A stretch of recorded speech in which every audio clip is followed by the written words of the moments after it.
মেসেঞ্জারে কেউ আপনাকে প্রাণনাশের হুমকি দিল, আপনি সঙ্গে সঙ্গে একটি স্ক্রিনশট নিলেন। অথবা হোয়াটসঅ্যাপে কেউ টাকা ধার নেওয়ার কথা স্বীকার করলো, আপনি ভাবলেন এই স্ক্রিনশটই তো যথেষ্ট, আদালতে দিলেই বিচারক বিশ্বাস করবেন। কিন্তু সত্যিই কি তাই?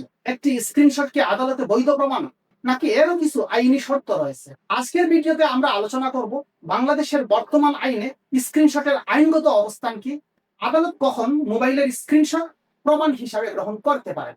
সঙ্গেই থাকুন। প্র্যাকটিস এন্ড প্রসিডিউরে আপনাদের সবাইকে স্বাগতম। বর্তমান সময়ে অধিকাংশ যোগাযোগ মোবাইল ফোনের মাধ্যমে হয়। Messenger, WhatsApp, imo, Telegram, SMS, এমনকি ফেসবুক পোস্টও অনেক সময় আদালতে গুরুত্বপূর্ণ হয়ে ওঠে। কিন্তু একটি বিষয় মনে রাখতে হবে, স্ক্রিনশট এবং আসল ডিজিটাল এভিডেন্স এক জিনিস নয়। স্ক্রিনশট হলো একটি ছবির মতো কপি, এটি সহজেই এডিট করা, ক্রপ করা বা পরিবর্তন করা সম্ভব। এই কারণে আদালত সাধারণত শুধু স্ক্রিনশট দেখেই সিদ্ধান্ত নেন না। স্ক্রিনশটের বিষয়ে আইনে কি বলা আছে, আগে একটি বিষয় পরিষ্কার করে নেওয়া দরকার। বাংলাদেশে ডিজিটাল প্রমাণ নিয়ে এভিডেন্স অ্যাক্টে স্পষ্ট বিধান ছিল না। 2022 সালে এভিডেন্স অ্যাক্ট সংশোধনীর মাধ্যমে এভিডেন্স অ্যাক্টে সেকশন 65A এবং 65B সংযোজন করা হয়েছে। এর ফলে প্রথমবারের মতো ডিজিটাল রেকর্ড আদালতে কিভাবে প্রমাণ করা হবে তা স্পষ্টভাবে নির্ধারণ করা হয়েছে।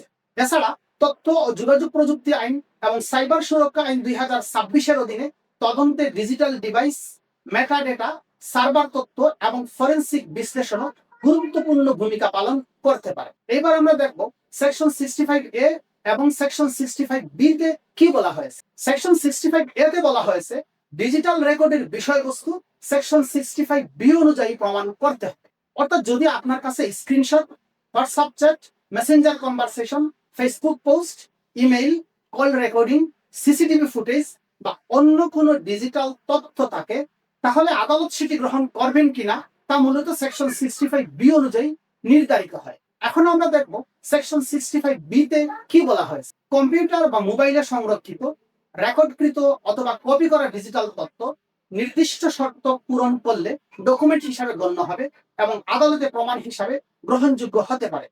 এমনকি সব ক্ষেত্রে মূল ডিভাইস উপস্থাপন করাও বাধ্যতামূলক নয়। তাহলে স্ক্রিনশট কি আদালতে গ্রহণযোগ্য? হ্যাঁ, হতে পারে, কিন্তু শুধু স্ক্রিনশট থাকলেই হবে না।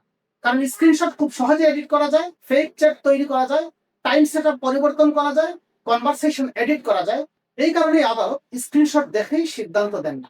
আদালত কি কি বিষয় বিবেচনা করবে? আদালত সাধারণত দেখেন স্ক্রিনশট কোথা থেকে এসেছে, এটি যে মোবাইল থেকে নেওয়া হয়েছে সেটি বিশ্বাসযোগ্য কিনা, স্ক্রিনশট পরিবর্তন করা হয়েছে কিনা, পুরো কনভারসেশনের সঙ্গে এটি মিলছে কিনা, অন্য কোনো সাক্ষ্য বা প্রমাণ এটিকে সমর্থন করছে কিনা। প্রয়োজনে ডিজিটাল ফরেনসিক পরীক্ষায় তথ্যের সত্যতা নিশ্চিত করা যায় কিনা।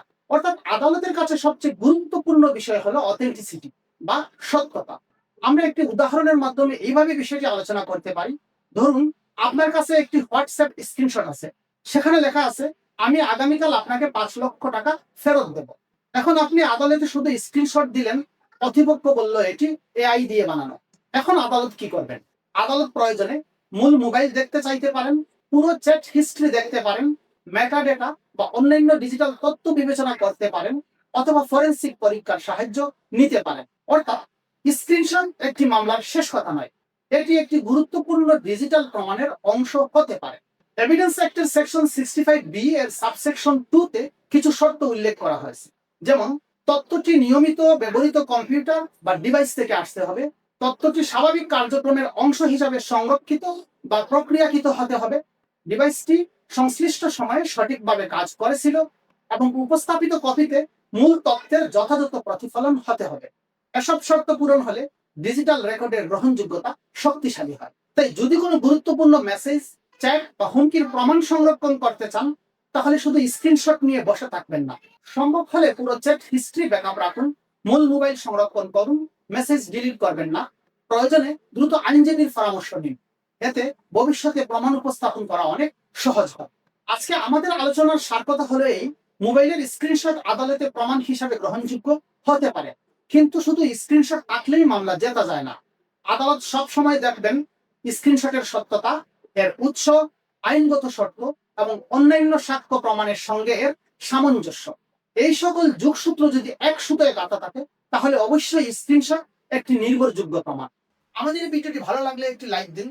আপনি যদি মনে করেন এই তথ্যটি অন্যদেরও জানা উচিত, তাহলে ভিডিওটি শেয়ার করুন।